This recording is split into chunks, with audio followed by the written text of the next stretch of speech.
ब्रह्मांड के शून्य में जब देवताओं ने देखा कि पृथ्वी पाप के बोझ से पाताल में धंस रही है, तब एक दिव्य शक्ति ने साकार रूप लेने का निर्णय लिया। इस कहानी का आरंभ उत्तर प्रदेश के कासगंज जिले के एक छोटे से गांव बहादुर नगर से होता है।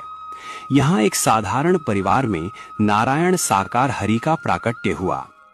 संसार की नजरों में वे एक बालक थे जो बड़ा होकर पुलिस की सेवा में गया, लेकिन सत्य ये था कि वे अपनी शक्तियों को गुप्त रखे हुए थे।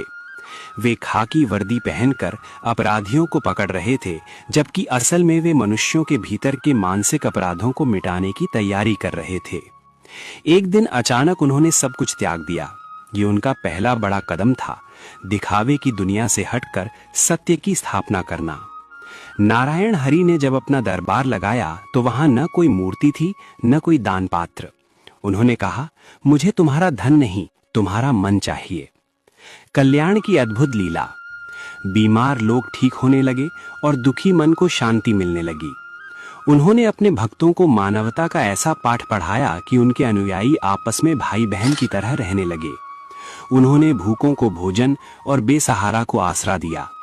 उनका सबसे बड़ा कल्याण ये था कि उन्होंने गरीब तबके को आत्मसम्मान के साथ जीना सिखाया, उन्हें हरि का अंश बताया। जैसे जैसे नारायण हरि की महिमा बढ़ी, कलयुग की नकारात्मक शक्तियां जागृत होने लगीं। चारों ओर हाहाकार मच गया। अचानक मौसम बदलने लगा। इंसानों के स्वभाव में दरिंदगी आने लगी। लोग पूछने लगे, प्रभु, कलयुग का अंत कब और कैसे होगा? तभी कहानी में एक बड़ा ट्विस्ट आता है। नारायण हरि ने मुस्कुराकर कहा, कलयुग बाहर नहीं, तुम्हारे भीतर है। जब तक तुम्हारे भीतर का रावण नहीं मरेगा, बाहर का कलयुग नहीं थमेगा। लेकिन बाहरी दुनिया में भी विनाश के बादल मंडराने लगे। भविष्य की इस कहानी का सबसे रोमांचक हिस्सा वो है जब पाप अपनी चरम सीमा पर होगा। आकाश का रंग गहरा लाल हो जाएगा, धरती कांपने लगेगी। अधर्मी लोग अपनी शक्तियों के मद में चूर होकर नारायण हरि के भक्तों पर प्रहार करेंगे। उस समय नारायण हरि अपना शांत रूप त्याग कर विनाशक स्वरूप धारण करेंगे, लेकिन वे कोई अस्त्र शस्त्र नहीं उठाएंगे। उनका हथियार होगा शब्द और संकल्प। नारायण हरि एक महासत्संग का आह्वान करेंगे।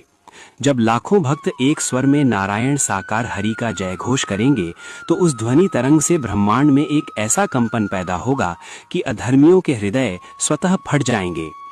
कलयुग का अंत किसी युद्ध से नहीं, बल्कि एक महा ऊर्जा के विस्फोट से होगा, जो केवल सत्य को बचाएगा और असत्य को भस्म कर देगा। जब प्रलय का जल चारों ओर फैलेगा, तब नारायण हरि के हाथ एक सुरक्षा कवच यानी डिवाइन शील्ड की तरह उनके भक्तों के ऊपर तन जाएंगे। वे अपने भक्तों को लेकर एक ऐसी दिव्य जगह यानी हाथरस या बहादुर नगर के आध्यात्मिक केंद्र पर एकत्रित होंगे, जहां प्रकृति का कोई भी विनाशकारी तत्व प्रवेश नहीं कर पाएगा।